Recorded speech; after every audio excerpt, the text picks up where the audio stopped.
All right, everyone, welcome into another live Patriots Beat podcast here on the CLNS Media Network, presented by our wonderful friends over at Game Time. It is Brian Hines back as always with Alex Barth, and we are 1 week away from the start of Patriots training camp. We'll be out there on the practice fields next Wednesday. So we had our offensive preview on Monday. So if you missed that, make sure you go watch that after we do our defensive preview today. But apparently we had a bunch of other NFL news and Patriots news yesterday. So we are going to start with some of that before we get into the defense. And we'll start with Brandon Aiyuk and the San Francisco 49ers star wide receiver. They've been going back and forth on a new contract. He's set to play on his 5th-year option, which is like just over $14 million this year. And they haven't found an agreement on a new extension. Sounds like they really haven't talked on a deal since May. So he officially requested a trade from San Fran yesterday. And it sounds like you can also add the Patriots inquired. It was Josina Anderson, I think, reported that Elliot Wolf and the Patriots have called San Francisco. Sounds like before the trade request became official over the past few weeks, and they were kind of shut down. They just were told the Niners aren't going to trade him. So this is the wide receiver one that we've been clamoring for a while now here. So just still doesn't seem like the 49ers might trade him. That's been the indication from a lot of these reports. They have control of him, right? Like he's signed on the 5th-year option. They can then franchise tag him moving forward for a team that's still in their Super Bowl window here. Like you'd imagine it's something drastic would have to happen for them to move him. But just with the trade request becoming official yesterday, the Patriots seemingly calling and being involved, like how you feel about maybe Brandon Aiyuk? Could you see him shaking loose out of San Fran there? And do you think the Patriots would be one of the front runners if he does? So there's a couple different stages here to it. First off, what does he want? And the reporting from NFL Network yesterday makes it sound like he doesn't need the Justin Jefferson contract, but they mentioned Jalen Waddle. They mentioned Devonta Smith. And when you hear that, when you hear reporters say that, it's important to know that because somebody's hearing, from one of the sides, yeah, this is the number that was discussed. This is the player we see as a comp. Devonta Smith signed I think it's a 3-year, $75 million contract, right? And Jalen Waddle, I think, is 4 years, 3 or 4 years, $84 million. So you're talking about somewhere in the $25 to $30 million range. That's what you have to pay him, and you have to pay him. What it is going to cost you to get Brandon Aiyuk, he is not a rental. If I could just flip a 3rd or 4th round pick for him to be a rental, and then, you see where you go after that, I'd do it, but that's not reality. You're going to have to pay him.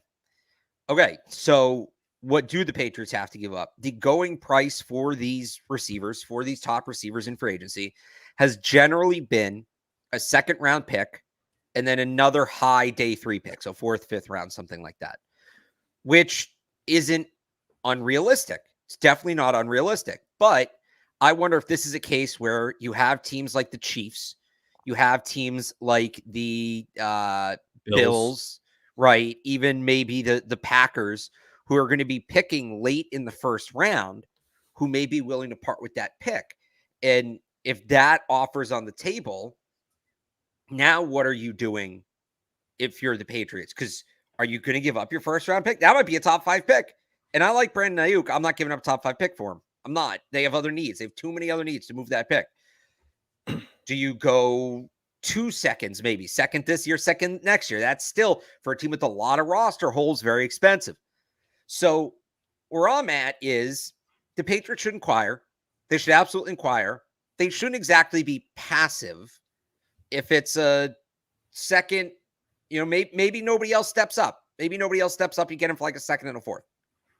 But, and I've been on this, Brandon Aiyuk is not the first great receiver to request a trade over his contract, and he damn sure won't be the last.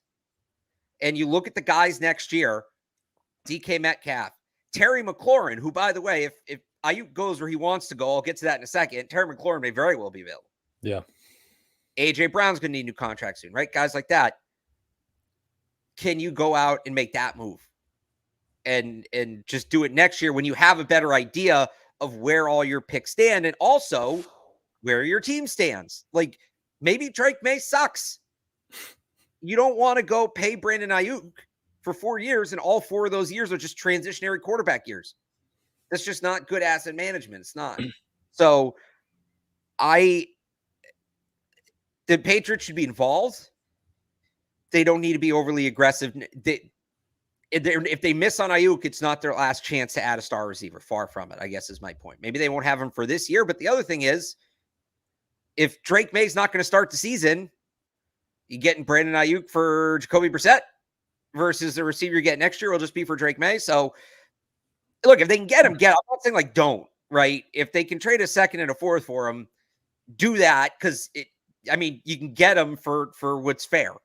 I wouldn't overextend, is my point. That all being said, he's not getting traded. Yeah. Traded. I'm with you on that. The 49ers are Super Bowl or bust. Kyle Shanahan needs to get this freaking monkey off his back. They just put Ricky Pearsall on NFI yesterday. They don't need no stinking second round pick. I don't even know if they need a late first round pick. They need to win a Super Bowl to justify everything that's going on out there. And moving Aiyuk for a second round pick doesn't help that. They'll franchise tag him and trade him next year. Maybe they'll just lose him for the third round comp pick. If they win a Super Bowl, it's worth it. Yep. So all that setup being said, he's going to be in San Fran when he gets traded. Yeah, there might actually be. And I know I say these star wide receivers never hit free agency, and that's been mostly the truth. You might get an exception next year. T. Higgins, Brandon Aiyuk, because there's just this scenario where you have these contending teams and contending on different levels, but the Niners and Bengals are both Super Bowl now teams. I think we can agree on that. Yep. Could be the Super Bowl where they'll let a guy walk. Because if you get a ring, it's worth it. And obviously they can't both get that, but in the pursuit of it, you may get a unique scenario where these guys become free agents. So again, yep. I'm not saying the Patriots shouldn't be in on Aiyuk. They should. They need a coverage dictating receiver, all of that. But I just don't. It's not the time. Now's not the time. Yep. I would say if anyone gets moved out there, it'd probably be Debo, right? Yeah. So that was talked about during the draft. There was reporting. And so, by the way, Josina Anderson, I forgot to add this. Josina Anderson, yes, I tweeted that within the last few weeks, the Patriots checked in on Brandon Aiyuk and were told he wasn't being traded. There was also reporting during the draft the Patriots had checked in on Aiyuk and Deebo Samuel. There was some noise about that the Niners would rather trade Samuel than Aiyuk. Well, there's a reason for that. Because Samuel at this point, not as valuable a commodity, maybe not as good of a player. There's a lot of miles on those tires. He has taken a beating. He hasn't been healthy in a while. You've seen his play take a step back. I'm good on Deebo because I think he's a very good player. In the context of that offense, in the context of the Patriots offense, I don't think you're going to get your bang for your buck. So I think they might trade Deebo too, but I think the reason they haven't, or I think the reason they won't, his value's depressed right now, and they're not going to get close to what they want for him. They're probably not going to get what they want for Aiyuk either, but they're not going to get close to what they want for Deebo Samuel. Yep. Yeah, I agree. I mean, I've been, since the draft kind of came and went, and, they added Jalen Polk, they added Javon Baker. I've been in the camp of kind of just see what you have in this group this year, right? Like you have some young guys. You see how Pop Douglas takes a year or two leap, hopefully. You still have Kendrick Bourne coming back. Like, see what you have in this group. And then if Drake May is this guy that we think he could be, you have plenty of time to go add DK Metcalf next year or a receiver next year, or maybe like 2 years down the line, we'd probably want that guy next year, but you have plenty of time if Drake May is this really good guy to go add your number one receiver. And, you hope Jalen Polk and Javon Baker maybe might even step up and maybe make that less of a need. But Aiyuk was the one guy where I was kind of like, if he really becomes available, I might change pass on that just because I think he's like a stud, like a top 10 wide receiver in the league. But, you have to talk the price. Like I probably wouldn't trade the first round pick this year because it's probably top 10, unless you think he's going to come in and give you like 2 or 3 wins and push that pick to like the late teens. Like if you're talking 17, 18, that might be more manageable. to give up, but that's a big risk there, right? Like, is he gonna really do that for you? So, and again, sorry to cut you off. Again, once you know that next March, you can then trade that pick for other yeah, very good just trade it. receivers. Yeah. So that's where I'm kind of at. If none of the teams that are like contenders, projected contenders, want to get involved in San Fran, like really has to move them for some reason, and they're like, okay, the Patriots' second round pick might be 35 or top 40, and they're comfortable with that plus a fourth rounder, like I could get behind that. But to give up a first round pick this year, and while you have to pay him a top 10 annual salary, which is going to be 25 annual million per year, like minimum, like that's a lot. That's kind of an unprecedented amount to give up for a guy like that. Like Tyreek Hill, that trade a few years ago was a first, a second, like two Yeah, fourths, I and a mean, that's an sixth. extreme. You're not gonna. Yeah, and the Dolphins, they weren't projected to be like a top 10 pick. I forget where that pick landed. I think it was somewhere in the I 20s think, that yeah, year. because But they made the playoffs that year, so they were. yeah, so that was an extreme. But yeah, if you're talking second, a fourth, second, maybe like a conditional third or something like that, you could get behind it. But giving up a first, turning around, and then giving them 30 million a year, that's a lot. But then it all comes back to, as we both said, like he's not going anywhere. I would be shocked if, unless he pulls like an Antonio Brown, like I would be shocked if he is not on the 49ers in week one. So again, I think this group that the Patriots have, this wide receiver group right now, is what they're going to enter the year with and enter camp with next week. So Yeah, I'm with you on that. yeah, but uh, speaking of the Patriots wide receiver group, they got some news on second year Kayshon Boutte yesterday because his underage gambling and computer fraud charges in Louisiana were dropped. So those cases are gone a week before training camp here. There was a lot of people on Twitter and the X machine yesterday buying Kayshon Boutte stock. Are you in that group now that those charges are gone?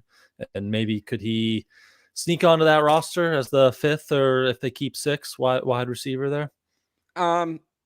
I get not really. You know, I'll put him in the group with Juju, Tyquan, Rager for that sixth maybe spot, but he needs to be more consistent. There's flashes, but that's what they are. They're flashes, and the entering year two, you need to be more reliable. And that's not uncommon for a young player to kind of flash like that. But the idea is you build on it. So, can he be more consistent with his route running? Can he be more consistent? Can he just get open more consistently? I think is what it comes down to, and it's going to be a tough. It's a little bit uphill because Rager has the special teams value. Juju Smith-Schuster brings a veteran element. He also has a contract that's tough to get rid of, and I don't know that it'll be the be-all, end-all, but it'll factor into the decision. I honestly can't think of anything for Thornton. Like, he may get the bump over Thornton. Like, he's just younger. He has more raw talent. But, like, he's got to outperform that group, and then either hope there's a sixth spot, or if there's an injury, maybe that fifth spot. So, I'm not, like, he's not a camp body. He's not a guy that's just here for camp and is going to be gone. Like, he has a chance to make the roster. I'm not going to sit here and tell you he won't be on the team, especially now. Although it might have helped if he got suspended, they keep him for nothing. But That's where I was at. Like, I think the right, best, I saw a lot of people being like, okay, like he's good to go now, but like it's good. Obviously, the charges got dropped for his case, but if you're right. talking about from a football stand up, point of view, like a 1 or 2 game suspension, like you get to keep him around. Then maybe someone gets hurt. Like He that might have lost been his free roster spot. yeah, that was, exactly. It was a free roster spot. So for a guy who's So, competing, like that might have been the best way. And I know Mike Reese shared, like, an NFL spokesperson said, we have been following developments in the matter, which remain under review. He may continue to participate in all team activities. Could he still get like league discipline? I don't know why, because it would be like it all came while he was in the NCAA, but could the league still technically discipline him? I mean, the league can discipline you for anything. We know that as That, well as anybody, Brian. that's true.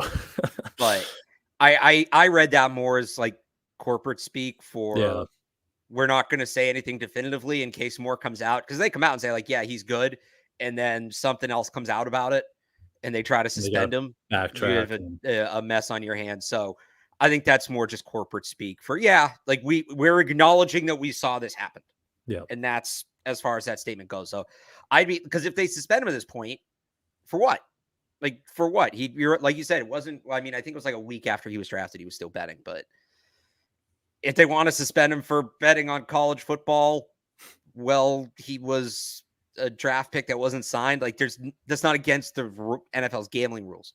As far as I know, like, he wasn't betting on NFL games, but that also, those bets were placed in April. So I don't see how he would have been betting on NFL games or college football for that matter. He was betting on something else.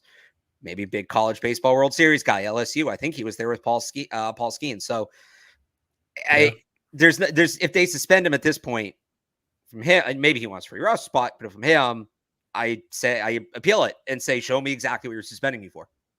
And I don't think that the NFL would have a case there. So that's my limited legal mind, like not a lawyer. Grew up with lawyers, not a lawyer. I think he's out of the woods there. Yep. Yeah, so definitely not writing him off for a roster spot. He'd be someone that benefits if Kendrick Bourne maybe starts a little slow, and or if he's just on the pup list or needs some time. Like similar kind of skill set there. He's someone, we talked about KJ Osborn not being like a lock. Like you'd imagine he'll be on the 53-man roster, but if someone like a 23, 22-year-old Kayshon Boutte who's shown like some flashes, if he has a more consistent camp, like he's someone who could push maybe a KJ Osborn off the roster, go with the young guy, go with the high ceiling guy. So definitely not a camp body. Like he'll have a chance to make this team, but those high-end flashes, they just have to be more consistent, right? Like we saw the last mini camp practice, 3 touchdowns, like good connection with Drake May. You just got to see that throughout the summer more, and then maybe we're talking about him working his way onto this team. But that's Kayshon Boutte news. That's the Brandon Aiyuk news. The one other last piece of news from yesterday: the Patriots officially announced their entire personnel department and their entire coaching staff. The coaching staff, we kind of knew there weren't any surprises on that. I saw some people, they were wondering where Troy Brown and Joe Kim were. They weren't listed on the staff. They are still working in a developmental skills role, so they just weren't officially listed. But the personnel department, there were 5 new hires. Some of them we already knew, like Alonzo Highsmith. There were 4 promotions. But anything surprise you? Like Matt Groh still involved, director of player personnel. He's not going anywhere.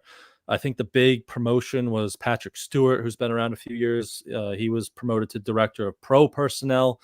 So anything in the personnel department or the coaching staff, besides just us getting the full list and titles, which is nice, but did anything stand out or surprise you on those 2 lists there? Just a couple things. So Matt Groh, we were kind of wondering what was going to happen with him.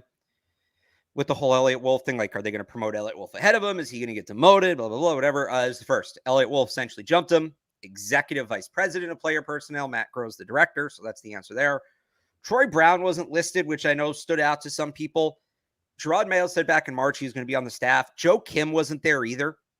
And he'd mentioned Troy Brown as like a skills trainer coach, which is what Joe Kim is. I'm guessing that the position just wasn't included in the release. Yeah. And the reason for that, I don't know. We can play conspiracy theory all day, but I do think Troy Brown's still going to be here. He's not going to be a receivers coach. I think he's going to be like a kick return coach, but he's still going to be here. Yep. Yeah, just they'll be in those skill development roles. So, yeah, that was personnel department, coaching staff, and then some wide receiver news. So we can jump over to training camp preview on the defensive side of the ball. Again, we talked about offense on Monday, so make sure you go watch that show if you missed it on the YouTube. But defense, a lot of coaching staff returns. Gerard Mayo, who's been here the last 5 years, like he's the lead guy now. So there's still some continuity there. DeMarcus Covington, the defensive coordinator.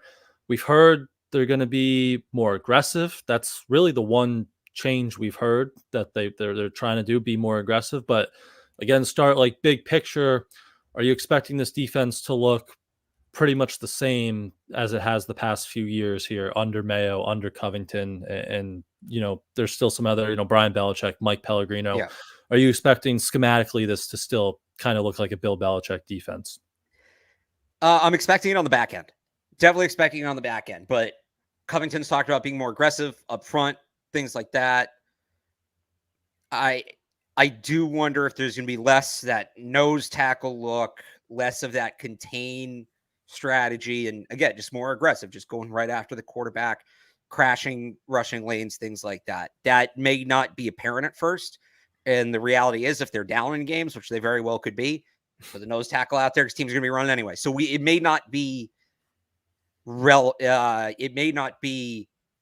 overly visible early, but I wouldn't be surprised if we see more. Again, back end, I think it's the same. I wouldn't be surprised if we see some more lighter fronts and some more active fronts from the Patriots defensively. That's the one. And that's not necessarily a major shift. I probably made that sound bigger than it is in reality, but it's still going to more or less look like the same Patriots defense. But and they may stay. I don't want to say base because they would go Godchaux with 5 or 6 defensive backs, but they may stay in their base front on like a 2nd and 5 in the past, right? Or even like a 2nd and 3 where it's a potential run situation. I wonder if now they're going to treat more. Here's the simplest way to put it. I don't think anything we'll see will be new in itself. I think we'll see them use some of their passing down defensive front concepts, like the things they're running on like a 3rd and 10 in the past. We may see that more now versus some of the stuff that's early down will go to the side because they'll go to passing down looks in those situations. That's the one change, both personnel wise and, drawing it up on the whiteboard. That's the one change I'm looking for. Yep. And I had so much trouble wording that. Christian Barmore, he gave us like one little note. Like he said, I think it was in the spring. Yeah, he said more 4 down fronts. So maybe that's a change we see, and maybe that allows like those defensive tackles to be more aggressive, right? Like you're not too gapping, you can shoot gaps or something like that. So we'll see how that kind of shakes out. But agree, like when you still have Mike Pellegrino, you still have Brian Belichick in the back end with a lot of the same personnel. That's probably going to look pretty similar, but maybe they, shift some stuff up front. That's Jerry Montgomery, a new defensive line coach. DeMarcus Covington's still here, but he's got, more of a hands-on role all over the place. And then Dante Hightower and Drew Wilkins, who on the linebackers, and Wilkins was a guy who his kind of MO when he came here was like blitz, like an aggressive blitz package. I think he was doing like the 3rd down blitz for, was it Baltimore, or he was with Baltimore last year. Yeah. And then the Giants before that. So Baltimore, I think he had a big hand in their 3rd down blitz package. So that's something that could be a little more aggressive up front there. But I do have to ask, no Bill, how big of a loss will that be? Like, obviously, the greatest football mind of all time. I think we have a lot of faith in Gerard. He's had a pretty big role on the defensive game plans, the meetings, the last few years he's been here. And you still have some of the continuity on that coaching staff, but you lose like a great encyclopedia of football knowledge. Are you expecting that to be maybe a bigger loss than we're talking about? Or do you think the coaching that they have and all the personnel that's coming back, they can kind of make up for the loss of Bill's brain there? I think you'll notice it.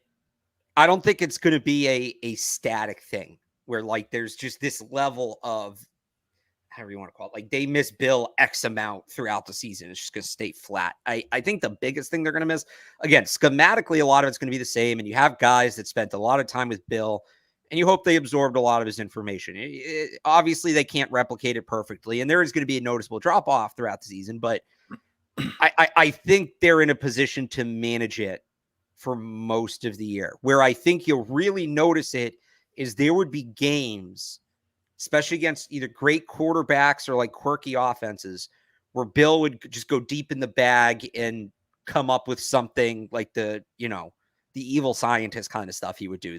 He'd pull something from 1980 that the league hasn't seen in 40 years. Remember last year, those weird zone coverages they were running against the Dolphins? Yeah. Or like just the way he matched up with certain quarterbacks, he always owned Justin Herbert, right? He always had something dialed up for Justin Herbert. They won't play the Chiefs this year, but like Patrick Mahomes, right? So I think when you get to those kinds of games, right, when they face the elite quarterbacks, when they face the more upstart offenses that haven't really been tested, that haven't been around much, that's where you'll miss Bill.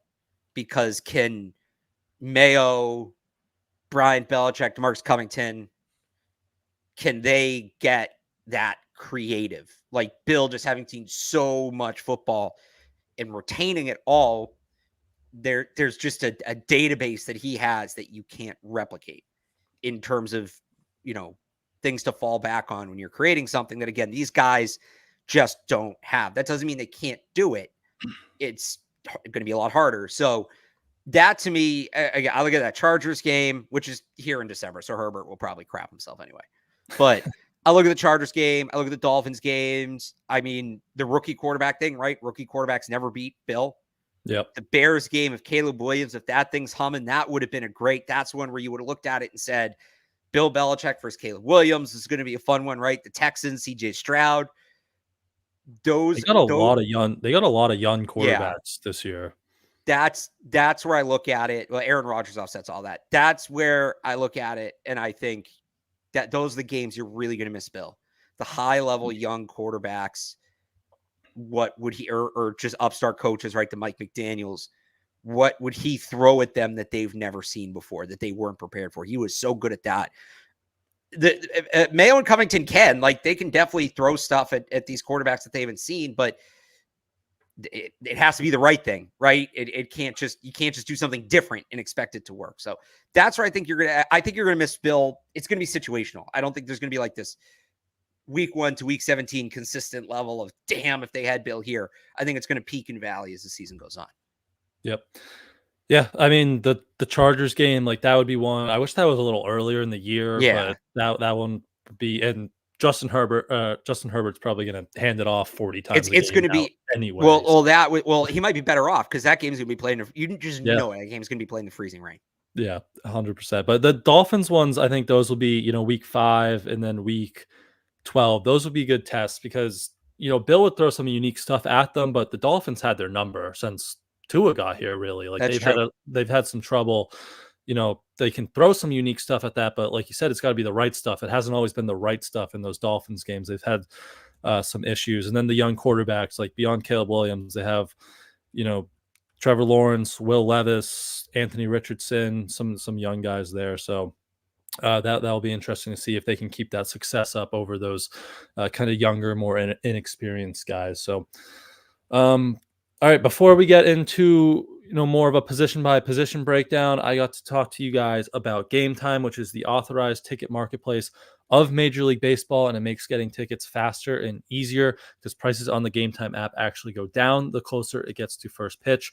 With killer last-minute deals, all-in prices, views from your seat, and their lowest price guaranteed, Game Time takes the guesswork out of buying all your MLB tickets. They have flash deals to save even more with exclusive in-app deals on select seats ahead of the game or event, and zone deals to save if you're looking to sit in a specific section.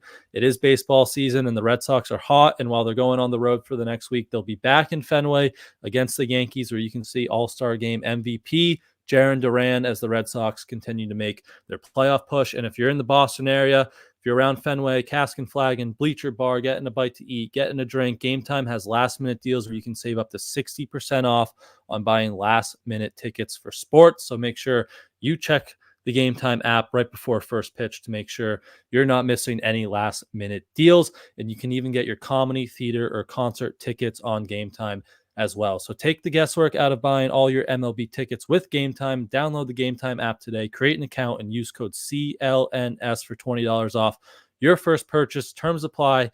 Again, create an account and redeem code CLNS for $20 off. Download Game Time today. Last-minute tickets, lowest prices, guaranteed. All right, some position-by-position stuff. You want to start up front, defensive line, start in the front seven. I was doing position-by-position kind of training camp battles. It's coming out on Pat's Pulpit sometimes before camp here starts. And my front seven preview was front seven versus front office because that seems to be the two big battles right now. I haven't heard that yet. That's a good one. Because looking at the defensive line, looking at the linebacker groups, it's a lot of the same guys, right? Like we know a lot of these guys. There's just going to be some competition for depth spots, it looks like. So, like the two big storylines, it seems, is Stephon Gilmore and Matthew Judon. Are these contract statuses going to get solved before they come back to camp? So, where are you at with those two contracts? We'll kind of start here before we get into some more of the competition. Do you think these are going to get resolved before they come back to camp? Veterans report Monday, Tuesday. Will we have hold-ins like last year with Judon? Probably going to be Godchaux. That's what we saw from him in mini camp.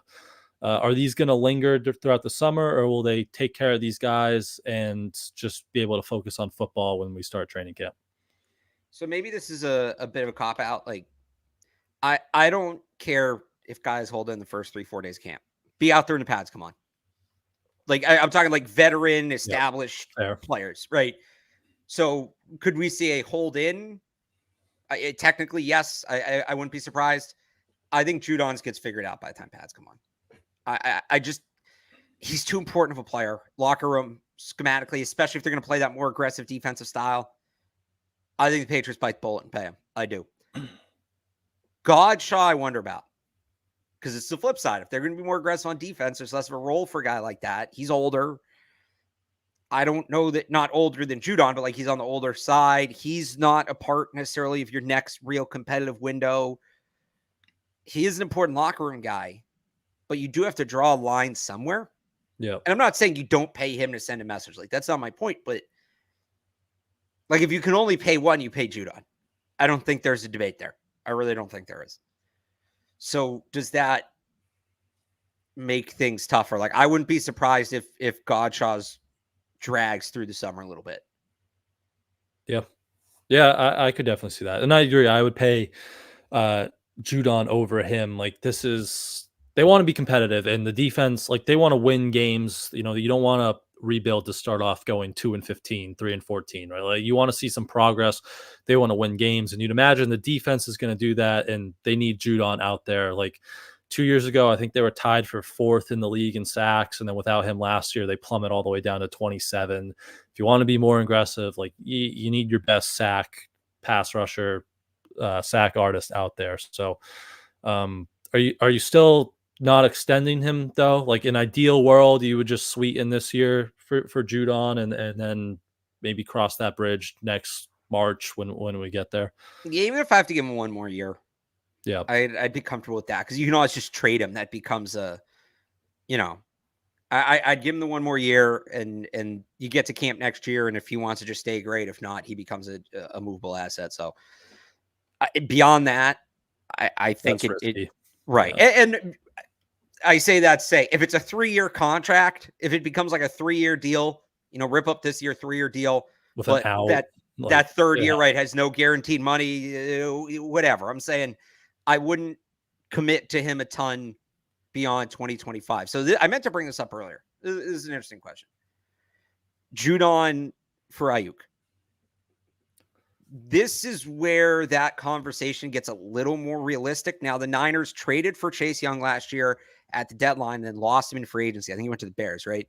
So maybe they do want an edge guy. And I said this, the Niners aren't going to trade Aiyuk because they're trying to win now. A draft pick doesn't help them. Matthew Judon definitely does. I would probably do this. This is more in the ballpark. And if you don't re-sign Aiyuk, you didn't give up a ton to get him.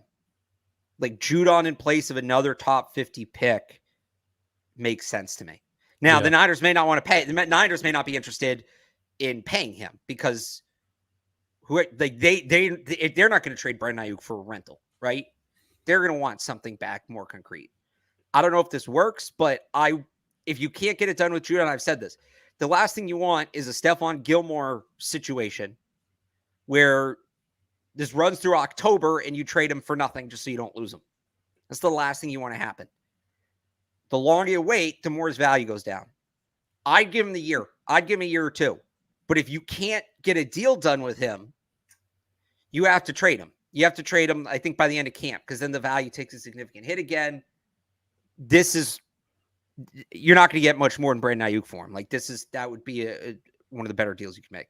Yeah. I don't. The Niners did sign Leonard Floyd, and then they obviously have Nick Bosa. Leonard on the Floyd other ain't side. Matthew Judon.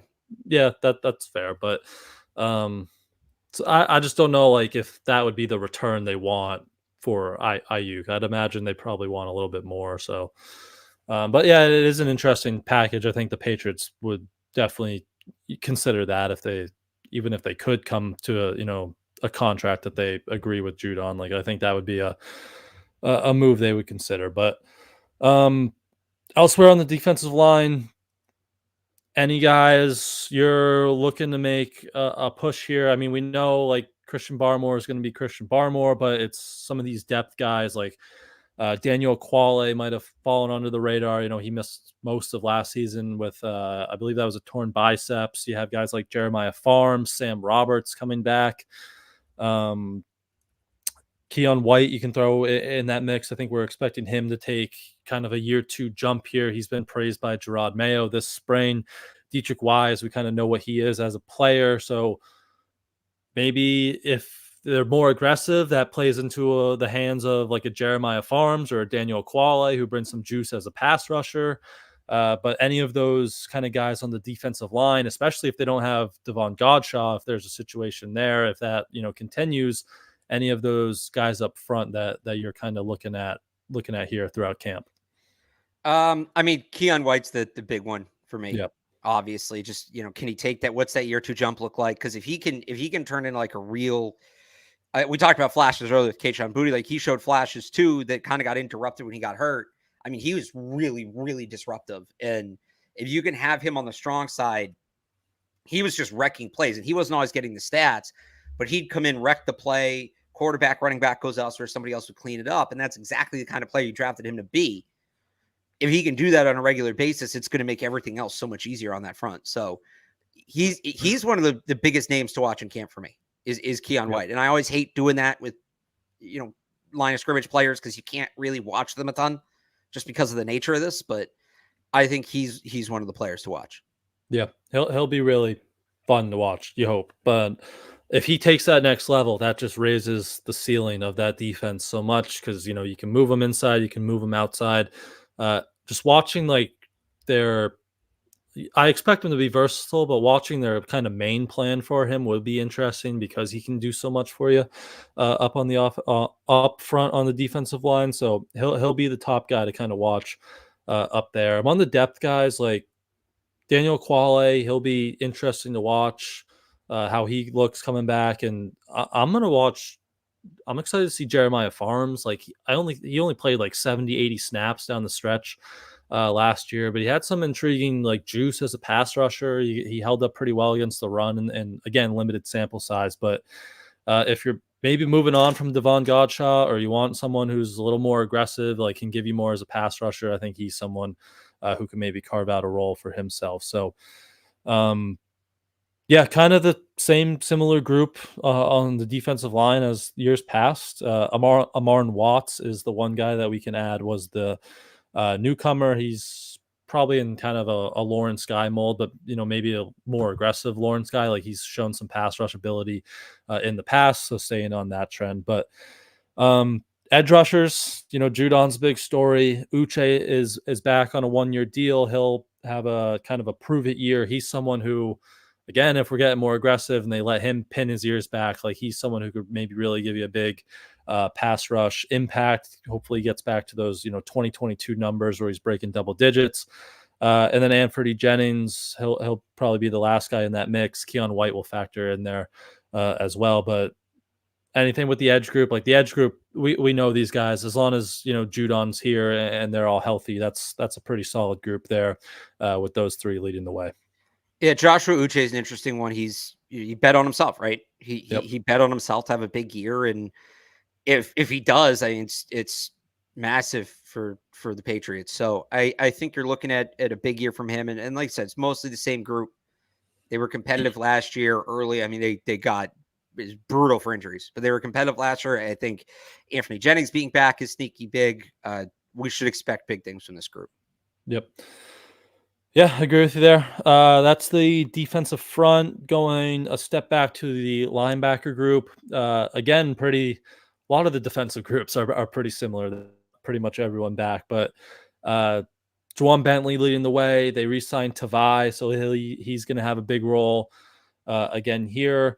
It's kind of the depth guys. Taki was a free agent addition. Another guy coming back from injury, Raekwon McMillan will be a name to watch. That's might be kind of a depth battle there. So uh, I guess linebackers, like, do they have enough, do you think, to get by this year? And are you expecting maybe Raekwon McMillan to make the team? Like, if he can stay healthy, that was a Bill guy. He loved them. So Right. what do you think about that linebacker group there? They could use another guy. Where's Sione Takitaki at? Right, he missed most of the spring due to injury, but you're counting a lot on Juwan Bentley. You're counting a lot on Jelani Tavai, but those are guys you can count on. I mean, last year those guys, between the two of them, they had most of it handled. You do need a backup. That's probably where Taki comes in, or that Mac Wilson role, that sideline to sideline role. I think Raekwon McMillan's going to have a chance. They clearly like him. He can play sideline to sideline. He can play special teams. Just got to stay healthy. But I think it's going to be him, and Taki will make the team. But what will his role be? Can Raekwon McMillan cut into that? And I think that's the group. Like, they're kind of light at linebacker, but I still feel good about where they are. Any position, pending injury, you're obviously worried about it. But I think they have a good group of linebackers, and there'll be one or two more guys maybe that make the team, like a Christian Ellis or Joe Giles Harris for special teams. So they should be in good shape there. And then on the outside, I know we just kind of talked about it with the edge, but one other guy I'd mention is O'Shane Jimenez. I think he got a lot of chances this spring with guys out, and he should have a chance. Like, they're going to need another depth edge guy, right? You have Judon, Uche, Jennings, maybe Tavai kind of factors in there, like depending on what you want to count him. You could use another guy, Jimenez, physical player, and plays special teams. Yeah. I was just Pat Stats shout out just brought him up in the chat, said he had some pass rush potential. He was, some of those guys, Uche, Judon, weren't there in the OTA, so he was really involved. He has experience under Drew Wilkins from their time in the Giants. So especially if the Judon contract thing lingers, you might need another pass rusher there, and he brings some more juice than a guy like Anthony Jennings does in the pass rush mold. So the front seven, like, again, a lot of returning guys. We know a lot of these guys. We know their roles, but the depth competitions will be kind of the things to watch throughout camp. But the secondary, especially the cornerback position, has some serious competition. Would you call the cornerback room maybe the most competitive on the roster? I mean, it is deep, it is talented, and it is young. So Christian Gonzalez will be the top guy. He's locked in there. Jonathan Jones is kind of the wild card, because how they decide his role to be will have a kind of a impact on the rest of the room and maybe the personnel they decide to keep. If he is opposite of, Christian Gonzalez and maybe playing the field while Gonzalez plays the boundary, then we're really looking at these slot guys who can play the slot. But if you're moving Jonathan Jones back in the slot, then we're talking about, guys opposite of Christian Gonzalez, maybe more Alex Austin, Isaiah Bolden. So I guess we'll start there. We didn't see much of Jonathan Jones in the spring and mini camp, but where do you think when this is, and some of it's impacted by how some of these other young guys play, but where would you, I guess, prefer Jonathan Jones to line up for they'll move him around, obviously, he's versatile, but his main role this year, what would you prefer Jonathan Jones to be playing?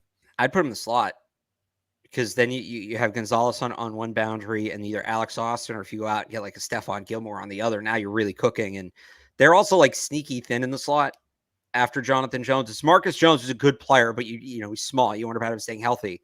And then it's Isaiah Bolden, who they've worked in the slot a little bit this spring, but is mainly an outside guy, and Sean Wade. Like, those are your slot corners. And they have some UDFAs too, but I just think it stretches the whole thing out if Jonathan Jones can be your slot corner. Now, you need a good second. And like you said, this will change sometimes. When they play the Dolphins, Jonathan Jones is just going to shadow Tyreek Hill. Like, you're going to game plan it. But it gives you a lot more depth if you can put Jones in the slot and get capable number 2 corner play out of a guy like Alex Austin.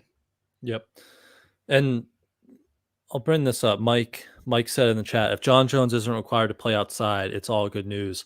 I mean, he was really good last year in a Yeah. quarterback one role, but kind of like if he's playing in the slot, that probably means Alex Austin or Isaiah Bolden had a really good summer and took the second cornerback role. So I would say that's good news if one of those young guys kind of emerges. But that will be, there's kind of two competitions in the cornerback room. It's like, how's that top unit going to shake out? And then it's who's going to make the team on a depth role. And you have Shaun Wade, as you mentioned. We have Marco Wilson, who is 25 and in year 4, and he's their second most experienced corner in terms of playing time. Will that factor into this?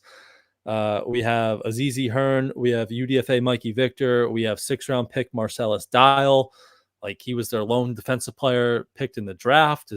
Are they going to want to keep him around? In that depth kind of group, is one guy, ahead of the rest, do you think? Or I mean, this is going to be, again, a really competitive group for maybe one or two final spots there in that cornerback room. Yeah, it's going to be highly, highly competitive, and some of it will come down to those at-large roster spots as well. Some of it will come down, guys like Isaiah Bolden, Marcellus Dial. If like Azizi Hearn makes a push, that will come down to, it could be them versus that 6 wide receiver. It could be them versus Juju or Rager or Boutte or Taekwon, right? It could be them versus O'Shea Jimenez, who we just talked about. Some of that's going to come down to that at large. I would not be surprised if they keep like 6 or 7 corners, though, because these guys are they're good players. These guys are going to be good players for that spot. Yeah.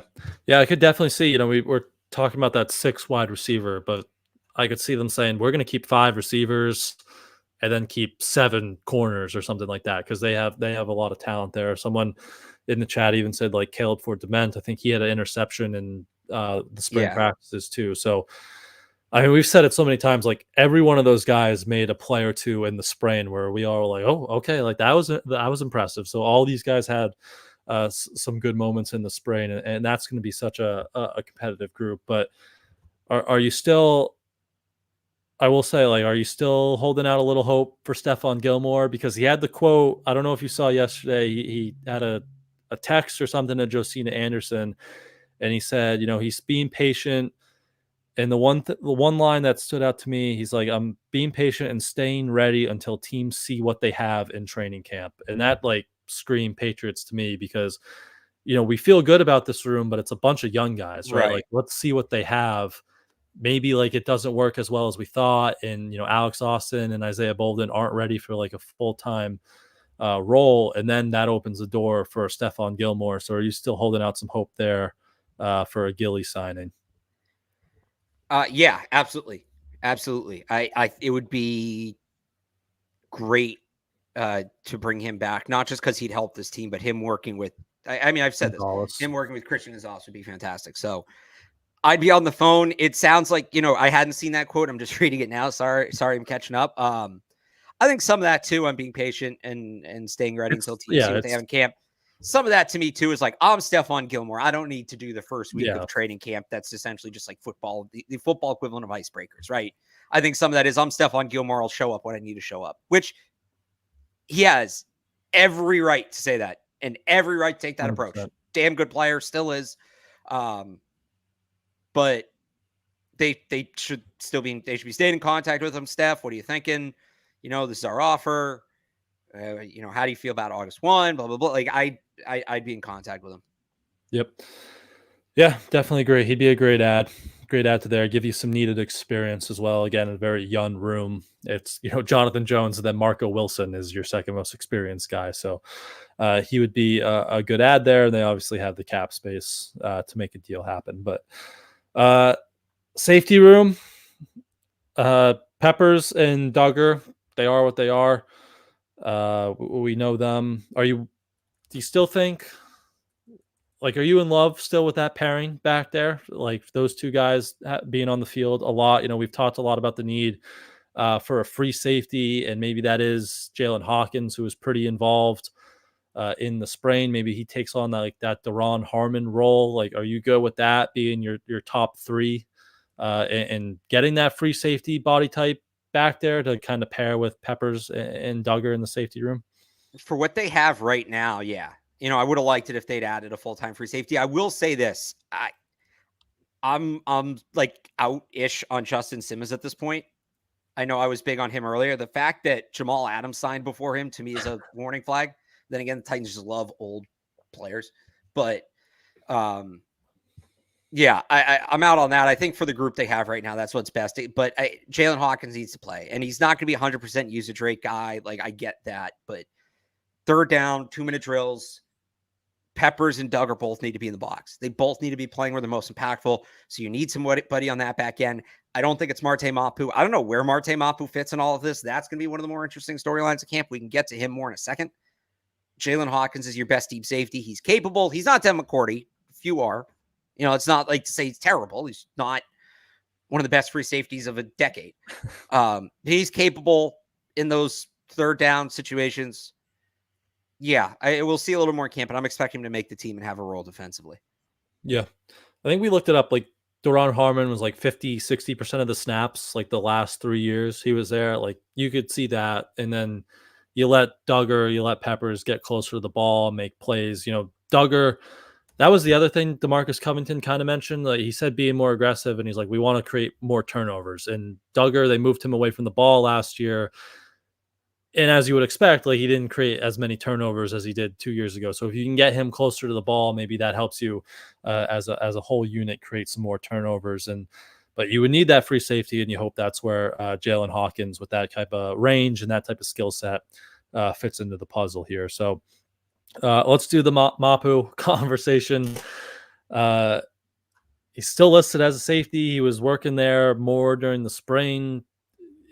I don't know, like, what's his role? Are we going to see him and maybe like some of the Mac Wilson linebacker snaps? Could that be a situation? You'd expect him maybe to move down there in some of those obvious passing situations, but like, he's such a question mark to me. And it's such a weird storyline for a third round pick, top 100 pick last year. So just, I don't know. Like, what are you thinking for Marte Mapu, and where are you kind of at with him? I don't know. I really don't know. And ultimately, I think he'll be on the team. Yeah, I'd be surprised unless they trade him. Like, I'd be surprised if. But he may just be a specialist, like essentially the role he was in last year. And you see this all the time, where coaching staff changes, and there was a plan for a player, and that plan no longer exists. Like, cards on the table. I think we all know it. He was drafted to replace Kyle Duggar. That was the plan. Bill wasn't going to pay Kyle Duggar. New front office, new coaching staff. Kyle Duggar's back. They don't seem comfortable playing him at linebacker. I'd give it a shot at this point. I don't know what you have to lose, but they haven't played him at linebacker any substantial amount yet. They don't need another box safety. I don't think because he put all that weight on, I don't think he quite has the range to play over the top, at least not in, as a center fielder. So where does he play? Is he a big nickel? I guess would be the best shot, but they have guys that can do that. I think he's mainly going to be a special teamer unless there's a ton of injuries. We're not going to see him a ton, and this time next year we'll be talking about him as a bubble player. Yeah. I don't know. Like, maybe big nickel, as you mentioned, like, he takes some of those Miles Bryant safety snaps, but there's just not a path to like a full-time impact role for him. So it'll be interesting to watch. Like, he's someone, how involved is he? You'd assume he's going to have a big special teams role. Like, I think he was playing a little of the personal protector on the punt team in OTAs and mini camp. So he'll have a big special teams role. And then you just got to hope like something happens there on the defensive side, but it's a big question mark right now moving forward. So, right. That's all the positions. Anything else? Anything we missed there on the defense? That punter. Yeah. I mean, Bryce is locked in. They don't have any competition for him on the depth chart this year. So, well, I mean, he's got to avoid the Ryan Allen of it. That's true. That's true. I think the big thing with him is just consistency. Like, he had a really good year, like, and he had the second most punts in the league, 98, I think it was. So it's just consistency. Like, he still had the occasional shank. I think 5 out of his last 6 games, he had a net average under 40 yards. So some of that was poor field positioning, right? Like, he also led the league in punts inside the 20, but Just more consistency, like avoid the shanks, avoid some of that. So you'd imagine year 2, like he's got a full NFL season under his belt. He might finish a little stronger than he did last year, right? Like he was a rookie. He's never played 17 games before. So, but you saw the talent. The leg was still huge. He had some success with the plus 50s, all the inside 20s. But you hope he doesn't punt as much as last year. Obviously, we don't need 98 punts again Right. this year. But I'm confident in Bryce more so than the kicker position, obviously. But I'm good with him moving in as the lone punter for training camp here. Yeah, same. Just a little more consistency. I think you hit on it. Yep. But rest special teams, like only is Brendan Schooler a lock for you? No. None of those guys are, because we don't know. It's like new roster construction. Are they going to keep so many? If they're going to keep one, I guess it's probably him, but they may just say, we want guys that can play offense and defense too. We're not going to keep a ton of concentrated specialists. Even when Bill was coming, but even before we knew Bill was gone, like you wondered about his status with all the penalties last year. So he's not a roster lock for me. No. Okay. I think I had him on my last roster projection, but it wouldn't surprise me if he's not here. Yeah, he's kind of like in the KJ Osborn camp, I would guess, where like I would have him on.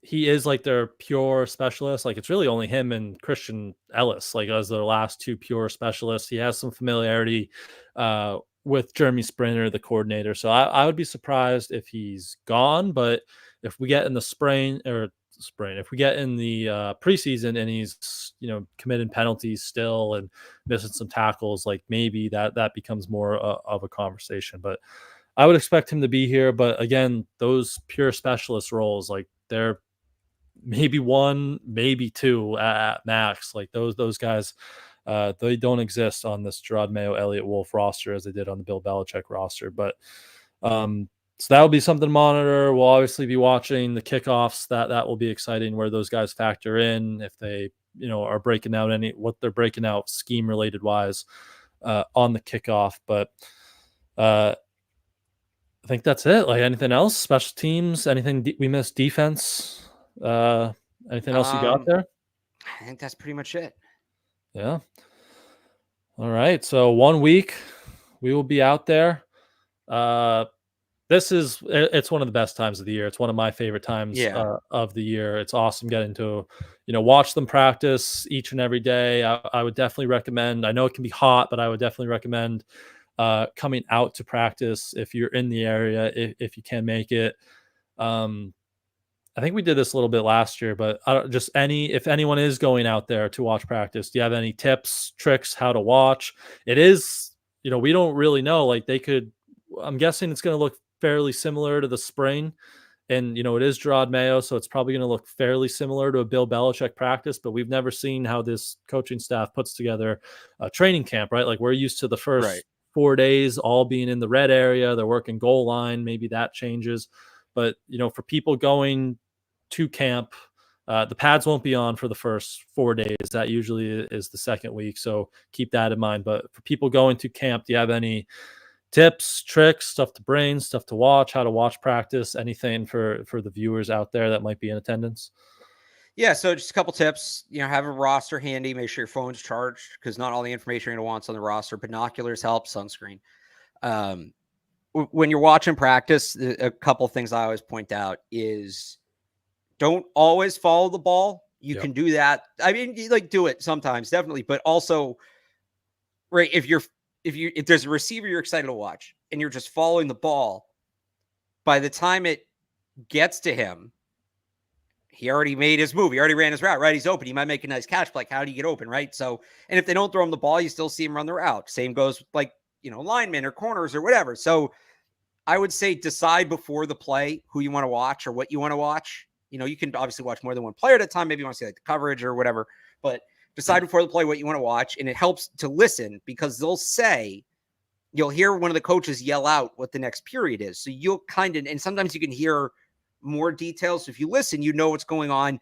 If you know what to expect, you have a better idea of what to watch. If you don't know what to watch, and this is the best advice I have, and this helps me a ton. Look at Judon Mayo, look at Alex Van Pelt, look at DeMarcus Covington, look at, Tyler Hughes, if you're a receivers person, whatever, and look where they're looking.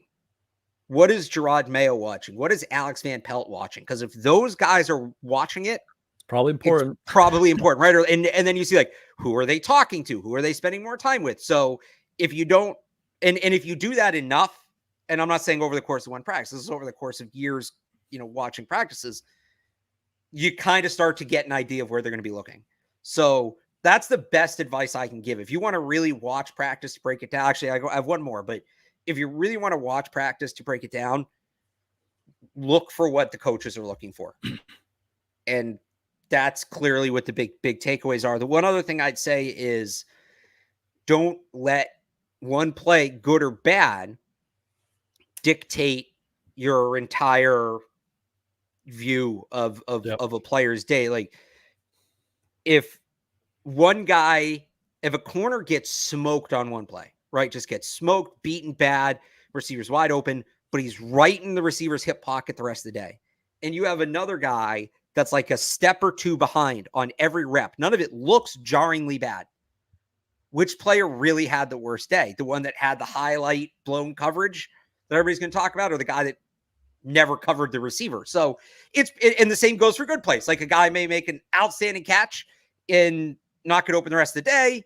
A guy may have a ho-hum day, catches a couple balls, nothing great about it, but he's like consistently involved. When we talk about a player having a great day or having a not great day, it's the full body of work. The individual standout plays are certainly a part of it. And you can say, so-and-so had a great day, except he did get burned once, but he recovered nicely and, was doing his job the rest of the day. But you don't want to let one play dictate the entire outlook of a player, because that's not how anything works. And I feel like people are tempted to do that sometimes. Receiver makes a diving catch. Oh, he's making the team. Well, okay, he also dropped 2 balls and fell down running a route. But somebody got the catch on video, and that's on Twitter, and that's all we're talking about. So he's on the team now? Like, make sure you pay it. The individual stuff matters, but it matters in the context of the whole body of work. That's 1B in terms of the most important advice I can give. Yep. And lastly, like, if you're going and you are trying to like break this down, you're not going to see everything that happens. There's so much that goes out there, especially, they'll split fields. They'll have one-on-one offensive line versus defensive line on one field, and then they'll have pass catchers versus corners on the other field. Like, you're not going to see everything that happens. If you're with people, like, split up your eyes. Like, we use each other so much, like, one of us is watching offensive line, the other's watching corners, or one of us is watching one field, and they'll say, like, hey, who caught that? Like, you're not going to see everything that goes on. There's so much going on. So, don't beat yourself up. Like, if you miss something, just you'll figure it out. But you're not going to see everything in live time. So, but it's a great time of the year being out there watching them practice. It's like the one time we all have full access to pretty much everything that's going on out there. So would definitely recommend you get down to Gillette if you can. The schedule is on the website. It is free to attend, so definitely worth your time if you can get down there and you can bear the heat for a few hours. So I'll say, just to your point there, like, work as a team.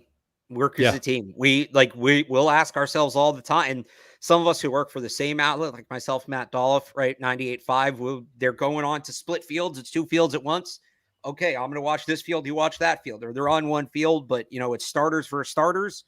You watch the offense. I'm going to watch the defense. Or even if we don't work together, like, I'll turn to you. I'll turn to Mike. I'll turn to Taylor. I'll turn to Evan. What did you see? I was watching this player.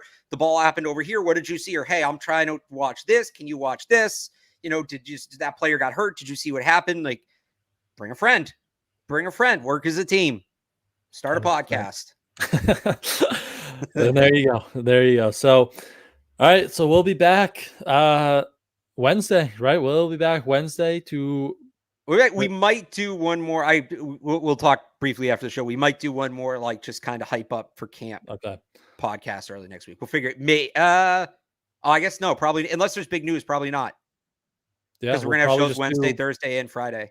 Yeah, we'll be back to daily training camp shows. So if we do something, Monday, Tuesday before, Yeah. we will let you guys know. So make sure you follow Patriots CLNS on Twitter, subscribe to Patriots Press Pass on YouTube, turn on your notifications so you do know when we go live.